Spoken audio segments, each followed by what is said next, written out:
Yo les petits gars, au cas où le titre était pas assez clair, ça va spoiler sec, du coup si vous n'avez aucune envie d'être spoilé, je vous conseille de vous en aller tout de suite. Sinon pour les autres, bonne vidéo.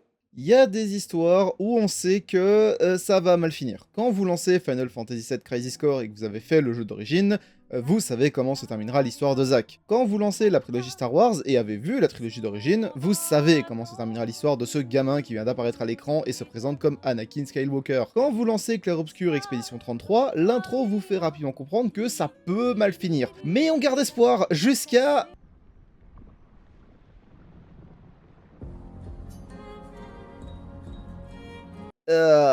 Putain. Tous ceux qui se sont retrouvés face à cet écran ont probablement eu la même réaction que moi, un rejet au fait de devoir choisir une de ces deux options. Déjà car c'est la première fois qu'on nous donne un choix ayant un impact sur l'histoire, et surtout car bien qu'on ait tous notre préférence, on sait déjà depuis longtemps que cette histoire ne finira pas bien, que ça ne peut pas bien se finir. Cet écran et les deux fins se trouvant derrière, ça a suscité, et suscite encore, des débats sur laquelle des deux serait la meilleure ou la bonne fin, et aujourd'hui, je vais vous partager ma vision. Ok, un peu de contexte. Clair Obscur Expédition 33, c'est probablement l'un des jeux qui a le plus fait parler de lui sur l'année dernière, et à raison, il est bourré de qualités incroyables, qui ont été saluées à de très nombreuses reprises durant les multiples cérémonies de remise de prix. Il a aussi ses défauts, car rien n'est parfait et c'est ok, mais la majorité arrive à la même conclusion, c'est un jeu au scénario incroyable, et jusqu'au chapitre 3. Et normalement, si vous connaissez un peu mon contenu, vous savez très bien ce que je vais dire, donc si vous ne voulez rien savoir du jeu, je vous souhaite une excellente journée ou soirée et conseille de quitter cette vidéo. Du coup, de quoi ça parle? Tous les ans, la Paintress, une entité mystérieuse visible à des kilomètres de distance, peint un nombre sur le monolithe, et les gens ayant cet âge ou étant plus vieux disparaissent, se faisant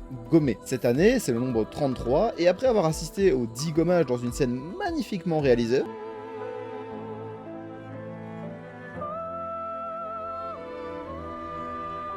on se retrouve à jouer l'expédition 33 qui part pour aller vaincre la Paintresse dans une quête épique.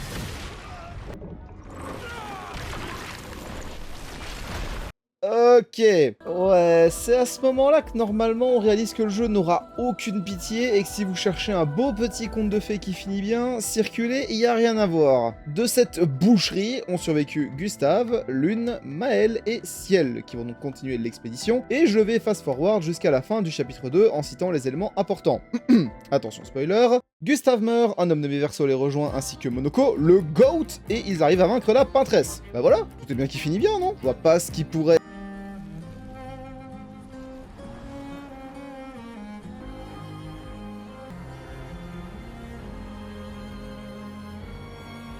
Aucune pitié donc. La fin du chapitre 2 est brutale et révèle la vérité de ce monde. Nous sommes dans un tableau peint par Verso Descendre, un jeune homme mort dans un incendie qui possède le pouvoir de peindre des mondes et de les explorer, pouvoir que toute sa famille possède. Le souci, c'est que sa mère Aline a décidé de se réfugier dans ce tableau pour faire son deuil, devenant la fameuse Paintresse, mais il reste beaucoup trop longtemps, chose qui nuit à sa santé, et se retrouve donc en conflit avec Renoir Descendre, son mari, qui souhaite réunir sa famille brisée après la mort de Verso, et est prêt à détruire le tableau si nécessaire. Le conflit entre les deux ravage le monde du tableau, Aline souhaitant le protéger face à Renoir, et dure des décennies, forçant même les interventions de Cléa et Alicia, leur fille, et cela mène à la naissance de Maël, qui est en réalité Alicia, repeinte, on entend par là qu'elle a été modifiée, changée, un peu comme si elle avait été réincarnée en quelque sorte. Et là, vous vous dites sûrement, mais t'as dit que Verso était mort, donc c'est qui le Verso qui les a rejoints? On y vient. Aline, la Paintresse donc, a recréé toute sa famille dans le tableau de Verso, donc on retrouve un Renoir, une Cléa, une Alicia et un Verso peint.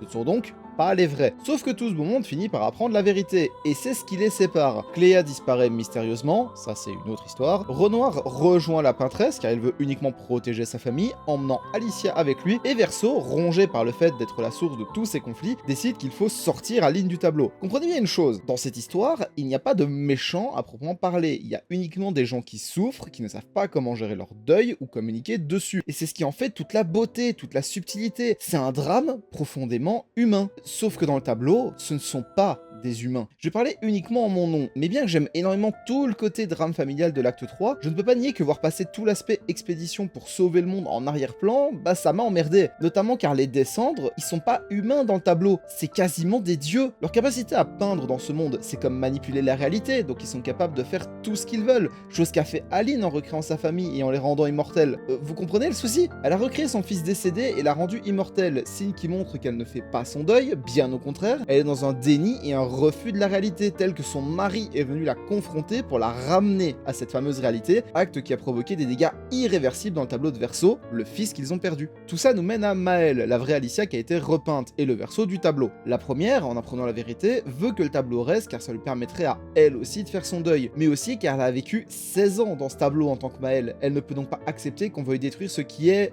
son monde en fait. Attention louable et tout à fait compréhensible. Tandis que le second ne veut plus voir sa famille s'entre-déchirer, la vraie, pas la peinte, et est prêt à détruire le monde, lui y compris, si ça leur permet d'aller de l'avant et d'enfin faire leur deuil. Plus nuancé car ça implique de détruire un monde, et si on s'arrête uniquement à ces éléments, la réponse est assez évidente. Maëlle a raison, mais ça serait trop facile. L'acte 3 en termes de scénario principal, il est assez court, mais bondé de quêtes secondaires intéressantes qui développent le lore, mais surtout les personnages à travers des scènes particulièrement touchantes et importantes, notamment les scènes de relation que Verseau a avec les autres membres de l'équipe, où on apprend qu'il a laissé Gustave mourir. Putain... Ouais, dans une discussion avec Maëlle, il admet avoir laissé Gustave mourir des mains du Renoir peint car il ne voulait pas prendre le risque que Maëlle refuse de vaincre la peintresse si elle apprenait la vérité. Et si vous ajoutez à ça tous les mensonges et non-dits dont il est responsable dans tout le jeu, ben c'est un acte difficile à laisser passer, notamment car Gustave, c'était un peu un père et un frère pour Maëlle. Donc c'est logique qu'elle lui en veuille et libère toute sa colère. Ah, ok. C'est pas vraiment ce à quoi je m'attendais. Je suppose qu'elle a fait son deuil du coup. Bon. Dans une zone annexe, on retrouve Alicia, la sœur de Verseau, donc la peinte, qui échange un peu avec Maëlle et lui demande de la gommer. Chose qu'elle fait, sans laisser le temps à Verseau de lui dire au revoir. Mais c'est toujours la Maëlle qu'on a connue qui est dans l'équipe là. Bref, vous l'aurez compris, nos deux protagonistes ont clairement des défauts quand on arrive à la fin du jeu. Mais encore une fois, même si elle semble beaucoup moins empathique qu'auparavant, celle qui semble avoir raison est Maëlle. Son objectif étant clairement le meilleur des deux, car dans la continuité de tout ce qu'on a fait depuis le début, on sauve notre ville, notre monde, donc c'est la fin Maëlle qu'il faut choisir. Sauf que non, car le problème de la fin Maëlle, bah c'est Maëlle elle-même. Comme expliqué plus tôt, Maëlle est la vraie Alicia qui a été repeinte, ce qui veut dire qu'elle aussi, elle possède le pouvoir de peindre, et ce pouvoir fait de ceux qui le possèdent l'équivalent de Dieu dans le tableau, capable de modifier la réalité et ses règles, de ramener des gens à la vie et même leur donner l'immortalité. Tout ce que sa mère a fait, et tout ça ne l'a jamais aidé à faire son deuil. Du coup, quand Maëlle dit qu'elle ne fera pas les mêmes erreurs, peut-on la croire? Est-ce que j'ai pu la croire? Non, on ne peut pas. Un thème important du jeu est le deuil, et le fait de réussir à l'accomplir pour pouvoir avancer. Et soyons clairs, tout le monde fait son deuil différemment. Il n'y a pas de réponse universelle qui fonctionne avec tout le monde, mais la finalité est la même. Il faut réussir à tourner la page pour continuer à avancer. Sauf que Maëlle ne veut pas tourner cette page. Et il est temps de parler des deux fins. La fin de Verseau est assez directe. Il envoie Maëlle en dehors du tableau, fait ses adieux plus ou moins amicaux à tout le monde et le tableau disparaît, forçant les descendres à faire leur deuil dans le vrai monde, une fin amère car on a sacrifié ceux pour qu'on s'est battu durant tout le jeu sans être certain que tout s'arrange. Mais au moins, ils ont l'occasion d'essayer. La fin Maëlle est plus compliquée. Maëlle bat Verseau qui se met à disparaître, ce dernier la suppliant de le laisser mourir car il ne veut plus de cette vie, et permet donc au tableau de continuer d'exister. On retourne à Lumière, à la ville au début du jeu, où la population est réapparue, et va au théâtre, où on voit Maëlle tenant un enfant par la main, et qui finit par voir Lune et Ciel, qui est proche d'un homme qu'on n'a jamais vu, avant qu'elle les rejoigne pour qu'on voit ensuite Sophie et Gustave. Oh, j'aime pas là où on va. Une fois que tout le monde est installé, la musique commence à diminuer, fondue au noir, et...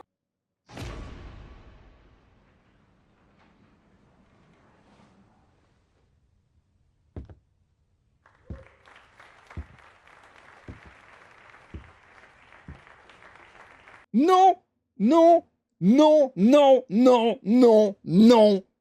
Non! Verseau nous avait dit qu'elle avait menti à son père. Il nous a même dit que Renoir savait qu'elle mentait. Et franchement, je voulais croire qu'il se plantait. Sauf que cette fin en est la confirmation. Mais elle ne fait pas son deuil. Elle reproduit le même schéma que sa mère, s'enferme dans le déni, et c'est là selon moi que son manque d'empathie dont je parlais fait sens. Elle savait déjà comment elle allait agir une fois que son père serait éjecté du tableau. Pourquoi elle n'a pas haï Verseau quand il a avoué pour Gustave? Car elle savait qu'elle pourrait le ramener. Pourquoi a-t-elle gommé Alicia aussi facilement sans laisser le temps à Verseau de lui dire au revoir? Car elle allait prendre sa place pour rester dans le tableau. Quand j'ai vu cette fin la première fois, j'étais estomaqué, mortifié, car je me retrouvais face à des personnages morts revenant à la vie et faisant comme si rien n'était arrivé, comme si tout ce que j'avais vécu, tout ce que j'avais ressenti durant cette histoire n'avait plus aucune importance. Mais surtout, j'étais mal par rapport au personnage de Verseau, qui, alors même qu'il avait supplié de le laisser disparaître, n'a pas le droit au repos, forcé de jouer de cet instrument qu'il aimait tant, sans être capable de l'aimer aujourd'hui. Maëlle est la raison qui fait que sa fin n'est pas bonne. Et j'irais même jusqu'à dire que je pense qu'elle est en fait la mauvaise fin. J'entends ses arguments et ses raisons, la poussant à vouloir rester dans le tableau, son corps marqué par l'incendie, qui fait qu'elle a des problèmes à parler et à respirer, le ressentiment de sa mère qui la considère comme responsable pour le dit incendie, la Alicia peinte ayant été créée avec les séquelles de l'incendie au lieu d'être sans, et son passé dans le tableau où elle a vécu une deuxième vie. J'entends et je comprends, mais sa fin pose un constat simple.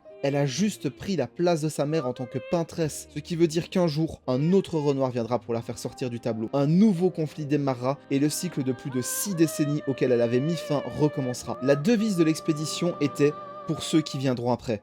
Mais il n'est pas possible de préparer l'après, quand on passe son temps présent à regarder ce qu'il y avait avant.